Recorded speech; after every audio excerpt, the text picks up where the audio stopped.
Now, I mentioned off the top that we're going to be featuring Zimbabwe. Well, now is the time. Scott.marques and Lindani Dube are with me from Harare. Welcome, fellas. Good to have you here. Lindani, you're a pastor. Scott, you have apostolic oversight of a number of pastors and various ministries that are all from, based out of River of Life, is it? River? Yes. And is this a church, by the way, that you founded, or is someone else founding it? I was part of a team back 20-odd years ago when we planted the first River of Life church. Right, and you are a native Zimbabwean. Yes, indeed. Now, were your parents missionaries there, or they farmers, or why was your family there? My dad's father came out as a Portuguese building contractor, and my mum's dad came out as a doctor after World War II, and they met in Rhodesia as it was, and I was born there, and that's home for me. Zimbabwe's home. And you also born and raised in Harare? Yes, I'm Jim. Okay, so we have two native Zimbabweans here, one black and one white. How's that for cool? Speaking of white, is it tough to be white in Zimbabwe? No, I think it's great to be alive in Christ anywhere in the world. Yeah. I love being a Zimbabwean, and I love Zimbabwe being my home. Are you a cricket fan? I am. Yeah, I've watched that Zimbabwean cricket team play many games, and boy, are they outstanding. Yeah. How are they doing this year? Well, I think we're getting stronger and stronger. Yeah. We've got some good new blood coming through. Yeah. Some guys who've made world records on their test debuts. So there's very good potential in the ranks. Yeah. Lindani, one gets the impression, at least over the last 5 years or so, that Zimbabwe was under significant duress, economic as well as political duress. From your perspective as a Zimbabwean, is that how you saw it too? Has this been a difficult few years? It has been, Jim. And one good thing is that when God allows anything to befall anybody, He does so for a purpose. Yeah. I think what we went through as a nation has helped us realize that we have to put our dependence on God, and God has seen us through. Now, when the average Zimbabwean looks at the troubles, what is the general consensus, or is there a consensus as to the reasons why? Why has Zimbabwe gone through this difficult time? Definitely, what it means, Jim, is people have to turn to God. Yeah. I think there is a consensus that it is only godliness which will raise up a nation. Yeah. And for the greater part of Zimbabwe, I think you would know as well that Zimbabwe is predominantly Christian. Yeah. And any deviation from Christian values definitely results in consequences. Yeah. And I think this is a wake-up call for our nation to come back to God, turn to God. Even the Bible says so, that if my people if they humble themselves, turn away from their wicked ways and call upon God, the prescription, the solution is there. God says, I will heal their land. Now, is it happening, Scott? Are things beginning to turn around spiritually in Zimbabwe? I would say resoundingly yes. That, as Lindani says, when we turn away from God, there's awful repercussions. And what we're living in the good of right now is seeing a church responding to God's work in a nation, and the church taking responsibility, not blaming others, but taking responsibility to hear God and to act as God leads. Now, does Zimbabwe have, officially or unofficially, a separation of church and state, or is there a kind of a blending of politics and religion? There's pretty much a separation of church and state, a healthy one. And I think for some time the church has been ineffective in producing godly change in the nation. And if anything, the state is eager for that to happen, for the church to take its place. So, Lindani, the stress you've been under, the economic stress, the political stress, has created a new sense of need for God on the part of the people? Precisely. This has resulted in a prepared nation. Yeah. And God has been faithful in that in the stress and the duress, He has also managed to raise a leadership that is prepared to turn to God and also influence the nation to look to God. And where does Robert Mugabe fit into this new era in Zimbabwe? Is he high profile, low profile? Is he seen as an old man who is living out the last of his days? Is he prominent, not prominent? How does he fit? I would say he's very prominent. He's the president of our nation and still leads very strongly. And the government of national unity is in full play.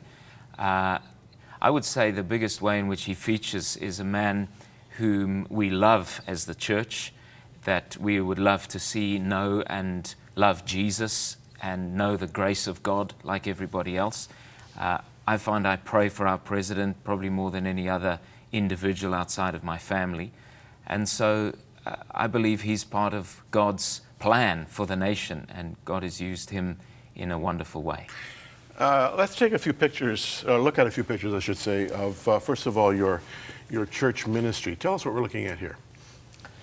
Well, that is a rural church setting where believers are worshiping God, turning to God, and it represents in pictorial form what's happening across the nation with a church of diverse ages, diverse colors, diverse economic strata, really calling out to Jesus. By the way, this shot of this little boy here, or is it a girl? I'm not sure which, but this child praying so intently with such focus is a very common picture in my mind. In all the work I've been doing in Africa over the last 12 years, I've been so impressed with the fervent spiritual quality of children's praying. Yes. I've been in services where the kids are almost the ones leading the way, you know, and I look at this, and here's a shot of your main congregation, and with real fervent worship of God.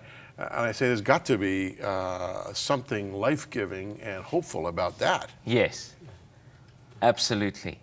And the kids in the main are getting greater access to education. They have some, in a limited sense, but they can get to internet cafes. They're beginning to have a sense of the outside world, right? Mm-hmm. I mean, it's not the era it used to be. That's right. I think as the church takes more responsibility as well, to educate, to deliver health responses, to influence the family, to come with an agricultural and subsistence solution, we're going to see more and more strengthening coming in the nation. Now, speaking about agriculture, let's take a look at this. Now, you have a name for this agricultural program. What's it called? It's called Trumpet Call Agriculture. Trumpet Call Agriculture, based on Isaiah 58, verse 1, right? That's correct. Sound a trumpet. Now, what are we looking at here? We're looking at the reality that in Zimbabwe, our yields are extremely low, using the conventional style of slash and burn and throw the seed in the ground and cover it with your feet. And actually, if there could be a revolution in the practice of farming, to do things on time, in line, with a mulch cover that prevents erosion, looking after the soil and after the water, we're getting yields in excess of 10 times, 20 times the conventional results. That mean, wow, look at that. Yeah, those are two beautiful crops, soybeans in the front and maize in the back, which are absolutely different to the normal kind of results that we see. Now, this is not what I was seeing a few years ago. I was seeing farms that were in disrepair, fields that were full of weeds, fences that were cut, animals that were wandering over the place, including on the roads. Is that changing, or is that still the case? Yeah, definitely. That is the quest of the church. Yeah. How can the church be relevant in the times that we're living in? And hence the initiative of Trumpet Call, where we are seeing the church wanting to mobilize communities to ensure that we bring transformation in every sector of our nation. And in this particular regard, looking at agriculture. Remember, Zimbabwe used to be the breadbasket of Africa, and our God is a God of restoration, and much so even as we look at 2012, which we believe is a year for foundations and restoration. We believe that the church can be instrumental and pivotal in bringing back that which has been lost in our nation. Now, this farming model that you're developing, are other communities of faith saying, whoa, we want to do that too? Like, is there a possibility this might spread out throughout the course of Zimbabwe? Well, I would like Lindani to answer that question as the General Secretary of the Evangelical Fellowship of Zimbabwe.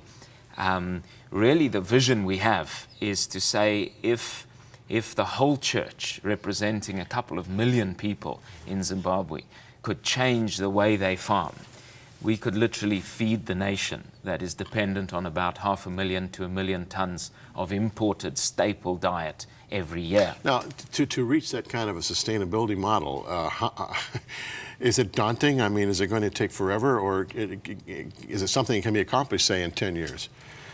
I think what is important, Jim, is to be able to have people change their mindset.